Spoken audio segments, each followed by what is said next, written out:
ओम शांति। अॼु मिठा मिठा श्री बाबा ब्रह्मानंद वारा चवनि था, मीठे मीठे बच्चे बाबा सभिनि खां पहिरियों कहिड़ी सावधानी ॾियारींदा आहिनि कि पंहिंजे पाण खे आत्मा सम्झो। मां केरु आहियां? आत्मा। काथे वेठी आहियां? हिन भ्रुकुटी जे विच में। मुंहिंजो पीउ परमात्मा आहे। मां आत्मा परमात्मा सां घणे समय खां पोइ थी मिलां? पूरो 5000 साल खां पोइ। शिव जी भक्ति मार्ग में त भगवान खे यादि कंदा हुआसीं, लेकिन हुनजी यथार्थ पहचान थोड़ी हुई। हाणे त पाण यथार्थ पहचान सां यादि कंदा आहियूं कि भगवान केरु आहे? जंहिंजो शरीर न आहे, निराकार परम पिता परमात्मा परम धाम में रहण वारो आहे। उहो कंहिंजो बाप आहे? मुंहिंजे शरीर जे अंदर जो आत्मा भ्रुकुटी जे विच में वेठी आहे, उनजो पीउ भगवान आहे। उनजो मुंहिंजो संबंध बाप ऐं ॿार जे रूप में आहे। त हिन रीति पाण भक्ति मार्ग में यादि न कयोसीं न। हाणे बाबा पाण खे पहचान ॾिनी अथई।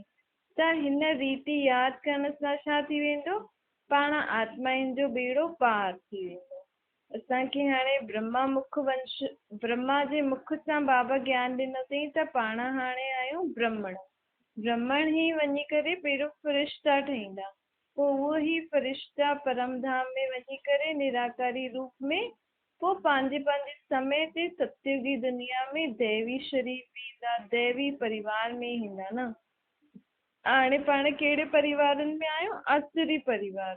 आसुरी परिवार खां हाणे ब्राह्मण परिवार में आया आहियूं। शिव जी बाबा खे यादि कंदा आहियूं, बाबा जे नियम मर्यादा ते हलंदा आहियूं त पाण केरु थी भगवान जे परिवार जा।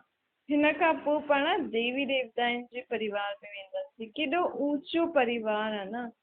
परम देवी देवता वारे धर्म वारे परिवार खे अञा ताईं बि माण्हू यादि कंदा आहिनि। छो? सुख शांति संपत्ति जी कामना कंदा आहिनि न। उन्हनि जी दुनिया जॾहिं हुई तॾहिं पाण बि उन्हनि जी दुनिया में हुयासीं। पाण ॾाढा सुखी संपत्ति हुई पाण वटि। हाणे पाण ग़रीब थी विया आहियूं, हिन करे हुननि खे यादि था करो। लेकिन हुननि खे एॾी संपत्ति सुख शांति कंहिं ॾिनो? परमात्मा। त परमात्मा खे न भुलिजणो। कहिड़े बि गुरू खे, कहिड़े बि धर्म में सुख आहे, कुझु बि सुठी ॻाल्हि आहे, ॾियण वारो परमात्मा ई आहे। चाहे कहिड़ो वॾो खां वॾी गुरू हुजे, वॾे खां वॾो सन्यासी हुजे, वॾे खां वॾो महात्मा हुजे, लेकिन हुननि में बि एतिरी शक्ति केरु थो भरे कि वो पंहिंजी मदद था करे सघनि? पंहिंजो पीउ परमात्मा। शिव जी पाण गृहस्थी में हुजण जे कारण परमात्मा सां एॾो पंहिंजो मिलन नथा करे सघूं, हुन खां एतिरी शक्ति नथा प्राप्त करे सघनि, त उहो कंहिं न कंहिं ज़रिए पाण खे शक्ति ॾींदा हुया। लेकिन हाणे पाण खे परमात्मा ख़ुदि जी स्वयं पंहिंजी पहचान ॾिनी अथई कि मूंखे निराकार रूप में यादि करो त तव्हांखे डायरेक्ट शक्तियूं, गुण और संपत्ति मिलंदी, डायरेक्ट सुख शांति जो वरसो मिलंदो। अञा ताईं त पाण कंहिंजे ज़रिए सां भॻवान जी शक्तियूं प्राप्त कंदा हुआसीं। हाणे भगवान जी शक्तियूं पाण खे डायरेक्ट मिली सघंदियूं आहिनि। कीअं? आत्मा सम्झी करे परम पिता परमात्मा खे यादि करो। बाबा चवनि था हाणे तव्हांजो 84 जन्म पूरो थी वियो न। हाणे वरी खां हिक सां शुरू करणो।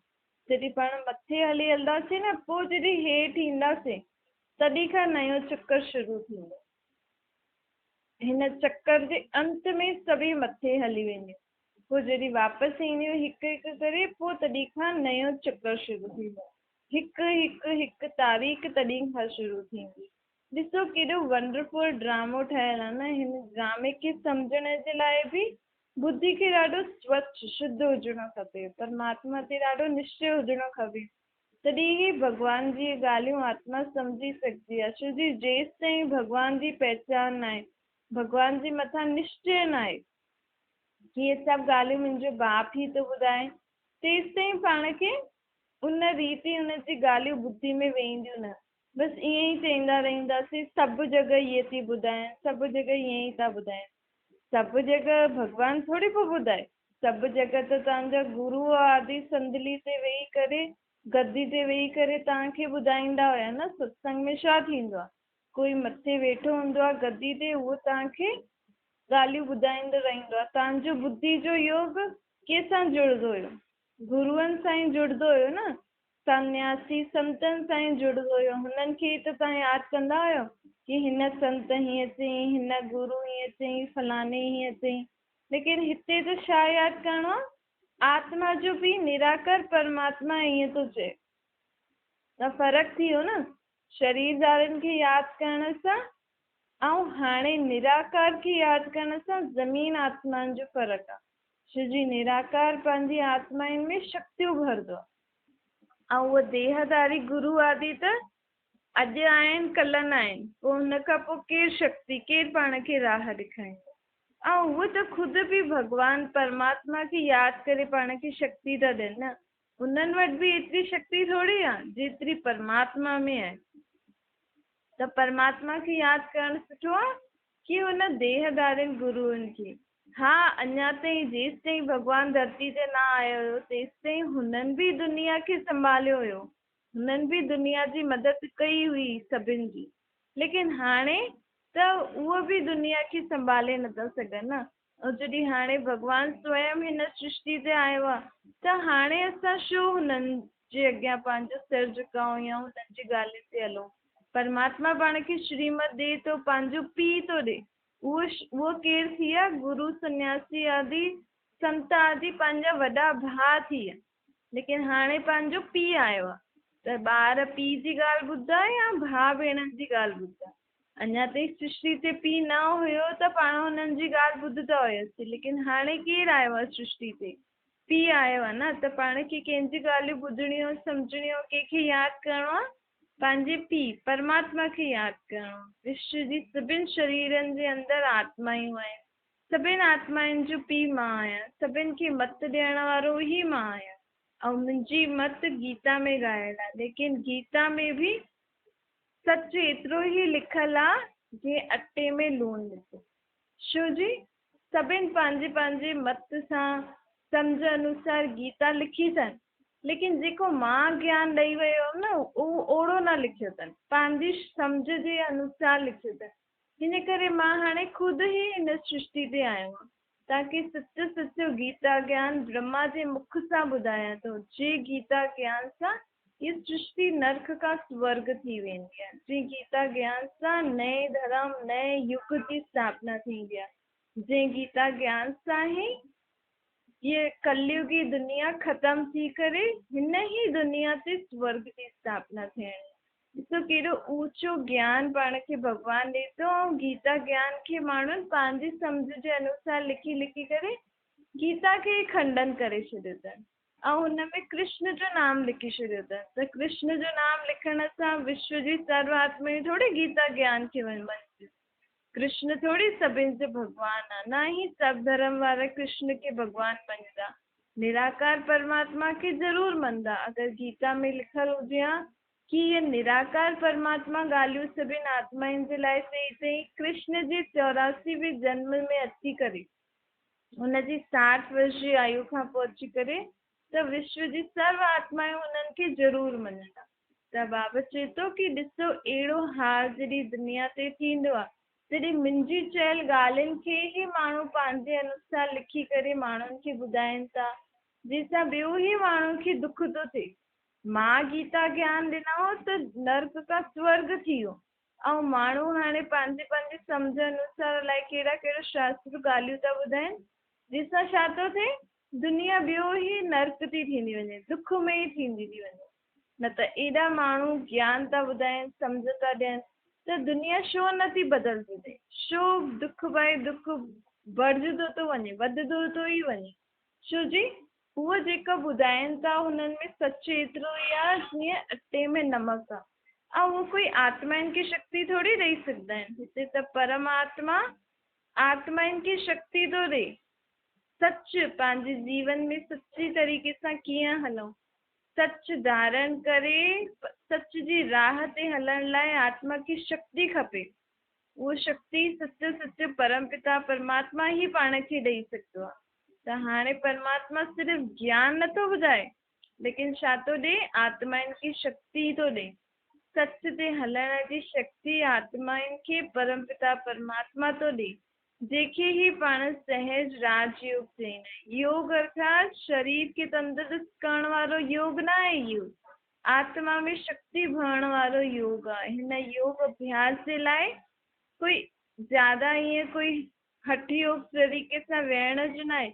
ईअं त तव्हां लेटे लेटे बि काथे बि हुजो त बि तव्हां वेही करे पंहिंजे पाण खे पंहिंजी आत्मा खे शक्तिशाली ठाहे सघंदा आहियो, परमात्मा खे यादि करे। इनखे ई राजयोग चइबो आहे। कर्म कंदे बि बाप खे यादि कंदा रहंदव, कर्म कंदा रहंदव त तव्हांजी आत्मा बि शक्तिशाली थींदी वेंदी ऐं कर्म में बि सुधार अची वेंदो। केतिरो सहज राजयोग आहे न, कोई हठी योग थोड़ी आहे इहो। बाबा चए थो उठदे वीठदे खाईंदे पीअंदे तव्हां मूंखे यादि करो, मतिलबु तव्हां छा था करो, राजयोग जो अभ्यास था करो। कर्म योग करणु बाबा पाण खे सेखारींदो आहे। कर्म सन्यासी थोड़ी ठाहींदो आहे। माण्हू त छा कंदा आहिनि, कलाक कलाक वञी करे शरीर खे अलाए कीअं कीअं एक्सरसाइज, उहो थी वियो शारीरिक योग, हुनखे एक्सरसाइज चईंदासीं जंहिंसां शरीर तंदुरुस्त थींदो आहे। हिते बाबा चए थो आत्मा जी स्मृति में रही करे परमात्मा खे यादि करो और परमात्मा सां संग, परमात्मा जे संग में रही करे हर कार्य करो त तव्हांजी आत्मा शक्तिशाली थींदी। तॾहिं ई तव्हांजी आत्मा सची ॻाल्हियुनि ते हली सघंदी आहे ऐं झूठी ॻाल्हियुनि खे छॾे सघंदी आहे। द्वापर युग खां तव्हां कूड़ियूं ई ॻाल्हियूं था ॿुधो। ॾिसो चईंदा आहिनि न कि परमात्मा अची करे सचखंड जी स्थापना कंदो आहे। त सचखंड जी स्थापना छो कीअं कंदो, काथे अची करे कंदो? दुनिया कूड़ी ठही आहे, मनुष्य आत्मा कूड़ा ठहिया आहिनि, तॾहिं त भॻवानु सचखंड जी स्थापना कंदो न। द्वापर युग खां पाण कूड़ियूं ॻाल्हियूं था ॿुधूं, कूड़ियूं ॻाल्हियूं मुख से हिक ॿिए खे ॿुधायूं था, कूड़ियूं ई ॻाल्हियूं था ॾिसूं, जंहिंसां पाण सभु छा थी विया आहियूं, पाण आत्मायूं बि कूड़ियूं थी वियूं आहिनि। हुन सां जेको कूड़ ॻाल्हाईंदा उहो छा थी वेंदो आहे, परेशान दुखी थी वेंदो आहे न, हुनखे त सज़ा मिलंदी आहे, पाप कंदो आहे न। कूड़ ॻाल्हाइण बि त बुरो कमु आहे न, त पाण दुखी छो थिया आहियूं? छोजो पाण केॾो सारो कूड़ था ॻाल्हायूं न, देवी देवताउनि जे लाइ कूड़ था ॻाल्हायूं, भॻवान जे लाइ कूड़ था ॻाल्हायूं। चऊं था न भॻवानु सर्वव्यापी आहे, इहे कूड़ ॻाल्हायो न पाण। भॻवानु सर्वव्यापी थोड़ी आहे, भॻवानु त मथे रहण वारो आहे। तव्हां में ऐं मूं में भॻवानु आहे। अगरि तव्हां में मूं में भॻवानु हुजे त पाण खे कॾहिं दुख थिए? त पाण हिक ॿिए खे कूड़ ॿुधायूं था न, ऐं घणनि ॾींहंनि खां कूड़ था ॿुधायूं। हिन जन्म जो त वरी बि थोरो बहुत पतो हूंदो, लेकिन द्वापर युग खां पाण हिक ॿिए खे ईअं कूड़ियूं ॻाल्हियूं था ॿुधायूं कि भॻवानु कण कण में आहे, भॻवानु पत्ते पत्ते में आहे, कृष्ण माखन चुराई, छा कृष्ण सतयुग जो महाराज कुमार माखन चुराईंदो? त हिक ॿिए खे कूड़ियूं ॻाल्हियूं ॿुधायूं न, त हिन जे कारण ई पाण कूड़ा थी विया आहियूं ऐं इहा दुनिया बि कूड़ो खंड थी वई आहे। हाणे परमात्मा अची करे पाण खे सचियूं ॻाल्हियूं ॿुधाए करे हिन दुनिया खे सचो थो ठाहे, सचखंड जी स्थापना थो करे। छोजी परमात्मा भारत भूमि ते ई ईंदो आहे न, ऐं भारत भूमि खे ई सचो ठाहींदो आहे। छोजी बाक़ी सारी देश त सतयुग में हूंदा ई न, सतयुग में त सिर्फ़ु भारत खंड ई हूंदो, बाक़ी सभी जगह पाणी में हूंदो। भारत खे ई सचखंड चइबो आहे ऐं भारत ई जॾहिं पूरो कूड़ो ठही वेंदो आहे तॾहिं परमात्मा हिन सृष्टि ते अची करे, सचो परमात्मा हिन सृष्टि खे अची करे सचखंड ठाहींदो आहे। त सचखंड में रहण वारियूं आत्मायूं बि त सची हुजणियूं खपनि न। त परमात्मा हाणे पाण खे सचो सचो गीता ज्ञान ॿुधाए करे पाण खे आत्माउनि खे बि सचो थो ठाहे, त पंहिंजे लाइ सचखंड जी स्थापना थो करे। जॾहिं माण्हू ई सचा हूंदा, दुनिया ई सची हूंदी, त हुते छा हूंदो? सुख शांती ख़ुशियां ई ख़ुशियां हूंदी न। हिते त ॾिसो धन आहे उहो बि कूड़ो, मन बि कूड़ो, तन बि रोग जहिड़ो आहे न। त केतिरियूं पाण खे परेशानी आहे, न धन सां सुख आहे, न मन सां, न तन सां, न ई संबंधनि सां। त बाबा चए थो मां हाणे अहिड़ी दुख वारी दुनिया खे तव्हांखे बदिली करे सुख जी दुनिया थो ठाहियां। त जेतिरो पाण परमात्मा खे यादि कंदासीं त पंहिंजो तन निरोगी थींदो वेंदो, पंहिंजो मन सुठो थींदो वेंदो, ऐं जेको बि पाण धन कमायूं था घर में अचे थो, उहो बि इहे ई सोचो कि इहो धन कंहिंजो आहे, असांखे परमात्मा ई ॾिनो अथई। त धन जी बि शुद्धि थी वेंदी। छोजी परमात्मा खे यादि करे धन कमाईंदव त त उहो कूड़ो थोड़ी थींदो, उहो त सचो ई थींदो न। त बाबा चए थो तन मन धन बुद्धि सां मूंखे ॾियो, कि इहो तन बि तव्हांजो अथव, मन बि तव्हांजो अथव, धन बि तव्हांजो अथव। हाणे तव्हां जीअं चाहियो इन तन खे हलायो, जीअं जेका वीचार चाहियो इन मन में हलनि, ऐं जीअं बि धन इन घर में अचे, धन खे कीअं पाण कार्य में लॻायूं उहो तव्हां ॾिसो, त पंहिंजो सभु छा थी वेंदो, सुठो थींदो वेंदो। सत्युग में त मिलंदो ई सही, लेकिन हिते बि त पाण खे रहणो आहे न। लेकिन हिते बि अगरि परमात्मा खे यादि करे रहंदासीं त पाणनि खे सभिनि खां सुख शांती मिलंदो।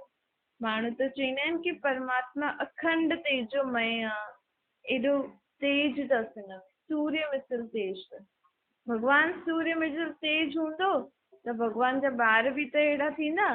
ॿार थोड़ी अहिड़ा आहिनि। ॾिसो सभिनि खां पहिरियों पहिरियों कहिड़ा ॿार आहिनि, देवी देवता आहिनि न। उहे त केॾा मिठा आहिनि, केॾा शांत आहिनि। ऐं जॾहिं तव्हां चओ था कि भॻवानु सूर्य मिसल तेजोमय आहे, त पोइ तव्हां चओ था आत्मा सु परमात्मा, त तव्हां बि सूर्य मिसल तेजोमय थी वियो न। पोइ तव्हां जीवन कीअं था जियो? मां सूर्य मिसल तेजोमय न आहियां, मूं में शक्तियूं आहिनि। मां आग जीअं मूं में शक्तियूं न आहिनि कि मां तव्हांखे शक्तियुनि वारो रूप ॾेखारियां त तव्हांखे तेज महसूसु थिए, न। मूं में कहिड़ो तेज आहे? शक्तियुनि जो तेज आहे। एतिरी शक्तियूं आहिनि, शक्तिशाली आहियां मां कि अगरि मुंहिंजी शक्तियूं कंहिंखे प्राप्त थी वञनि त उहो संपूर्ण निर्विकारी थी वेंदो, जगत जो मालिक थी वेंदो। त परमात्मा तेजोमय न आहे, लेकिन परमात्मा में सर्व शक्तियूं, सर्व गुण, सर्व कलायूं, सर्व सर्व सर्व चीजों जो सुख ज्ञान अथसि हुन में। त हिन रीति परमात्मा में ज्ञान शक्तियूं आहिनि, बाक़ी तेज कोन अथसि। उहो ई सर्व शक्तियूं, सर्व ज्ञान, सर्व गुण पंहिंजे पाण में पाण खे धारण करे छा ठाहिणो आहे? श्री लक्ष्मी श्री नारायण जहिड़ो ठाहिणो आहे। छो जी पंहिंजी पाण खे कहिड़ी दुनिया में हलणो आहे? सत्युग वारी दुनिया में हलणो आहे न। त सत्युग जी दुनिया जो त महाराजा महारानी लक्ष्मी नारायण हूंदो। त उन जहिड़ा जॾहिं पाण ठाहींदासीं तॾहिं त पाण हुन दुनिया में हली सघंदासीं न। भई जिते महाराजा महारानी एॾो सुख शांतिमय हूंदो, संपूर्ण निर्विकारी हूंदो, त हुन जे राज्य में रहण वारा बि जेका ॿार हूंदा, माण्हू हूंदा, उहे बि हिन रीति ई हुजणा खपनि न। भई पाण कंहिं वॾे माण्हू जे घर था वञूं या हुनजी शादी प्रोग्राम में था वञूं, त भले पाण हुननि जहिड़ा वॾा त न आहियूं, लेकिन पाण हुननि वटि वेंदासीं, उहो पाण खे इनवाइट कंदा, त पाण कपिड़ा आदि उहे ई पाए वेंदासीं न। ऐं पंहिंजो हलण चलण बि हुते हुन ई हिसाब सां हूंदो। उथणी वेहणी बि थोरी सुधारे करे वेंदासीं न। त जॾहिं पाण एॾी वॾी दुनिया में वञण वारा आहियूं त पाण खे हिते ई उहो ई दैवी स्वभाव संस्कार, दैवी हलण चलण, खाइण पीअण हिते ई धारण करणो। देवी देवताउनि खे पाण लसन प्याज थोरी खाराईंदा आहियूं। त जॾहिं पाण खे हुन दुनिया में हलणो आहे त हितां खां ई लसन प्याज न खाइण जी आदत विझणी आहे न। हुते थोरी तव्हांखे लसन प्याज मिलंदो, हुते थोरी तव्हांखे मांस मच्छी मिलंदा या इहे शराब आदि बिगड़े सिगरेट आदि मिलंदो। हुते त कोई अशुद्ध भोजन आहे न। लसन प्याज सां बि मनुष्य आत्मा जो क्रोध वधंदो आहे। त हिन चीजनि खे बि पाण देवी देवताउनि खे भोग न लॻाईंदा। त पाण खे बि हाणे खां ई आदत ॾियारणी आहे। हुते त आहे ई संपूर्ण पवित्रता। त पाण खे बि शुद्ध रहणो आहे, मनसा वाचा कर्मणा शुद्ध रहो, पवित्र रहो। तॾहिं ई त पाण खे परमात्मा जी शक्तियूं मिली सघंदियूं न। जेसि ताईं परमात्मा जो ज्ञान सम्झ में न ईंदो, हुनजी शक्तियूं पंहिंजी आत्मा में धारण न थींदी, त पाण हुन दुनिया में वञण जे लाइ लाइक़ ई न थींदासीं। त अगरि बाबा जी नई दुनिया में हलणो आहे पाण खे, जंहिंजी स्थापना करणु बाबा आयो आहे, त पाण खे इहे सभु बि पंहिंजे अंदरि धारण करणो आहे। जेतिरो मन में सुठा वीचार पाण रखंदासीं, ओतिरो पंहिंजो जीवन सुठो थींदो। छो जी पाण सॼो ॾींहुं छा था करूं? सुबुह खां राति ताईं अञा ताईं त हीअं ई कंदा आहियासीं न। हिन जो हीअं थी वियो, हिन सां हीअं थी वियो, टीवियुनि में था ॾिसूं, कहिड़ियूं गंदी गंदियूं बुरियूं बुरियूं ॻाल्हियूं पाण ॿुधूं था, मुख सां ॻाल्हायूं था, ॾिसूं था, त पंहिंजे मन में छा आहे? उहे ई सारी ॻाल्हियूं आहिनि न। त पाण जो जीवन बि ओड़ो ई थी वियो आहे। त बाबा चए थो मन में सुठी ॻाल्हियूं सोचो, जेको बि सुठो ॿुधो था हुनखे मन सां वीचार करो ऐं मन खे घड़ी घड़ी हुनखे यादि ॾियारायो। त हुन सां छा थींदो, पंहिंजी जीवन में कोई बि ॻाल्हि हूंदियूं त मन में सुठी ॻाल्हि हूंदी त पंहिंजे जीवन जी हर ॻाल्हि खे पाण सुठी रीति सां निपटी सघंदासीं। पाण इहो ई ॾिठो आहे, इहो ई सोचियो आहे कि हिन सां हीअं कई त हिन सां हीअं कई, पोइ मुंहिंजे जीवन में बि कुझु अहिड़ी ॻाल्हि थींदी त मां बि हुन सां गॾु बुरो ई कंदमि। लेकिन पाण अहिड़ी चीजूं ॾिसूं छो, जॾहिं पतो आहे कलयुग जी दुनिया में सभु कुझु बुरो ई बुरो ॾेखारीनि था, त पाण खे अहिड़ी चीजूं ॾिसणियूं ई न खपनि न, छो जो उहो पंहिंजे मन में उहो ॻाल्हियूं वेही रहियूं। त पाण सां गॾु सुठो थियण वारो हूंदो आहे त बि पाण उहो ई ग़लति सोचता रहंदा आहियूं हुन रीति, छो जो हुन सां गॾु ईअं थियो हुयो, मां ॾिठो हुयो न, त मूंसां गॾु बि ईअं थी वेंदो थी वियो। त इन करे मन में कॾहिं बि बुरी ॻाल्हि न रखो, हुनजे लाइ कोई बि अहिड़ी वेड़ी ॻाल्हि न ॾिसो, न ॿुधो, न ॻाल्हायो। जेतिरो थी सघे सुठियूं ॻाल्हियूं ॾिसो, सुठियूं ॻाल्हियूं ॿुधो ऐं सुठी ॻाल्हियुनि जो ई मुख मां कढो ऐं सोचो बि सुठी ॻाल्हियुनि जे लाइ। मन में अगरि अचे बि थी कोई फालतू ॻाल्हि त हुन सां गॾु मन सां पंहिंजे पाण मन में अचे थी त मन खे सम्झायो, हुन ॻाल्हि खे सोचो न, तुरंत हुनखे शांत करे छॾो, मन खे ॿी ॻाल्हि ॾेई छॾियो कि तूं इहो सोच, त उहा ॻाल्हि ज्यादा वधंदी न, छो जी वधी वेंदी त पंहिंजो उहो संस्कार थी वेंदो आहे, पोइ पाण हुन ई रीति ॻाल्हियूं सोचंदा आहियूं। त पाण खे बाबा कहिड़ी शिक्षा थो ॾे, मन खे सुधारण जी शिक्षा थो ॾे, छो जी मन सुधरी वियो त मनुष्य आत्मा जो जीवन बि सुधरी वेंदो न। चईंदा आहिनि न मन मना भव, पंहिंजे मन खे परमात्मा सां जोड़दासीं त हुनजो संग करे अगरि पाण हलंदासीं त उहो त आहे ई शांति जो सागर, सुख जो सागर, पवित्रता जो सागर आहे न। त हुनजे संग सां पाण रहंदासीं त पाण आत्मा जो कीअं ठही वेंदासीं, सुखी ठही वेंदासीं, शांत ठही वेंदासीं, पवित्र ठही वेंदासीं, आनंदमय थी वेंदासीं, ज्ञान स्वरूप थी वेंदासीं।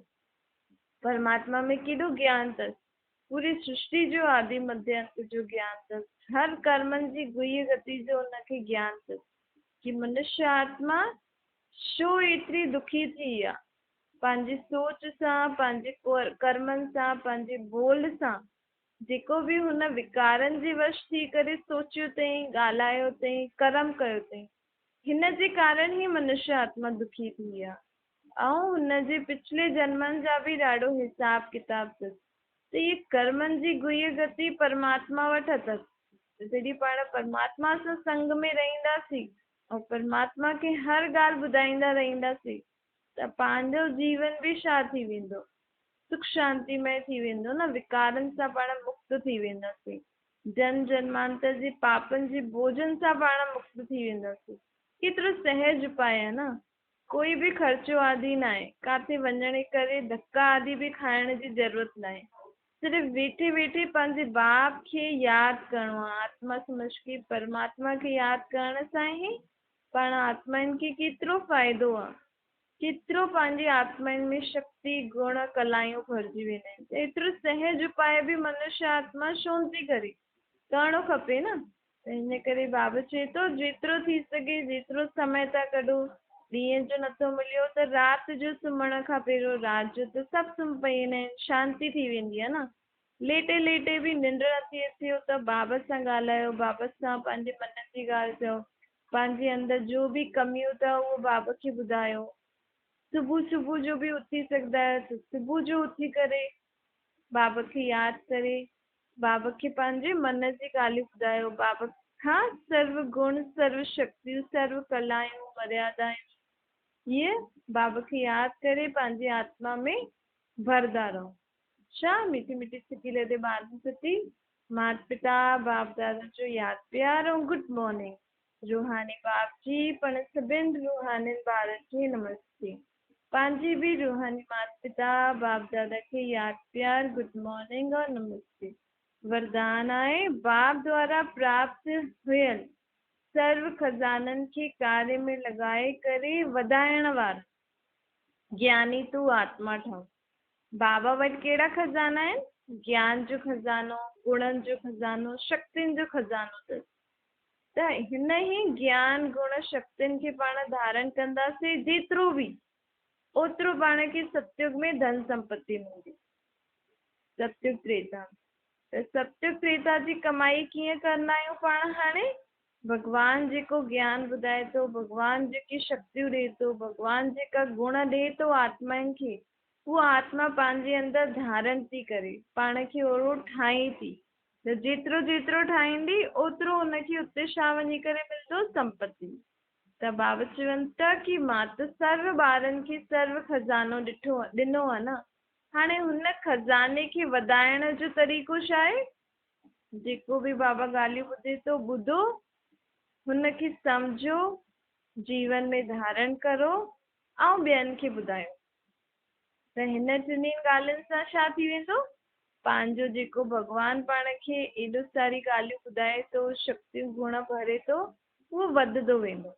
छा करिणो आहे? रोज़ जेको बाबा ॿुधाए थो हुनखे ॿुधी करे उहो सॼे ॾींहं में हुनजे बारे में वीचार करो। बाबा जेको चए थो हुनखे कर्मनि में लायो, ऐं पोइ जेको बि पाण ॿुधूं था कर्मनि में लाए करे पाण खे जेको बि फ़ाइदो थो थिए, त हुन ॻाल्हि खे ॿियनि खे बि ॿुधायो। त हिन सां पाण जो छा थींदो? इहे खज़ानो वधंदो वेंदो, अर्थात पंहिंजे अंदरि शक्तियूं गुण ज्ञान वधंदो वेंदो। ऐं समय ते सॼी दुनिया में केॾो जेको बि समय थो हले, त उनमें हुन समय में पंहिंजे जीवन में कोई बि ॻाल्हि अचे ऐं बाबा जी कोई बि ॻाल्हि पाण खे यादि अची वई ऐं पाण उहो कर्म करे छॾियोसीं, त सुख शांती महसूसु थींदी न। भई मूंखे त मुंहिंजे पीउ पहिरियों ई ॿुधाए छॾियईं कि हिन ॻाल्हि में हीअं कजां। त अगरि मां ॻाल्हियूं बसि ॿुधी करे ई छॾे छॾंदमि, मन में हुनखे पको न कंदमि, त हुन समय मूंखे यादि न ईंदो न। त बाबा पाण खे जेकी ॻाल्हियूं ॿुधाए थो उहो कहिड़ी बि समय में पाण खे ज़रूरत पई सघंदी आहे हुन ॻाल्हि जी। ऐं अगरि हुन समय उहा ॻाल्हि यादि अची वई त पाण पास थी वियासीं, मतिलबु पाण बाबा जे ज्ञान में पक्का थींदा वेंदासीं। ठीकु आहे? स्लोगन आहे, स्वभाव वीचारनि में अंतर हूंदे हुए बि कॾहिं बि हिक ॿिए जे लाइ स्नेह में कमी न हुजणी खपे। भई पाण जीवन व्यवहार में अचूं था संबंध में, त कंहिंजो कहिड़ो सुभाउ आहे, कंहिंजा कहिड़ा वीचार आहिनि, उहो त आहे। सभिनि माण्हुनि जो पंहिंजो पंहिंजो सुभाउ हूंदो आहे, पंहिंजा पंहिंजा वीचार हूंदा आहिनि। उहो ॾिसंदे हुए बि हिक ॿिए जे लाइ स्नेह न घटि थिए।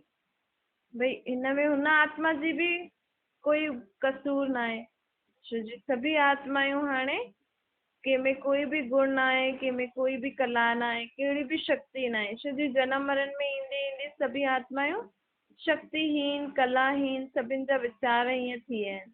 लेकिन पाण खे त पतो आहे न इहा ॻाल्हि। परमात्मा बाप पाण खे ॿुधाए अथई कि हिन दुनिया में कंहिंजो बि कोई कंहिं ॻाल्हि में कसूर न आहे, छो जी आत्माउनि में शक्ति ख़तम थी वई आहे। इन करे बाबा चवंदा आहिनि कंहिंजो कहिड़ो बि सुभाउ ॾिसो, कहिड़ा बि तरीक़े जा वीचार हुजनि, फल आहिनि, लेकिन हिक ॿिए जे लाइ स्नेह कॾहिं बि घटि न थियणो खपे। अच्छा।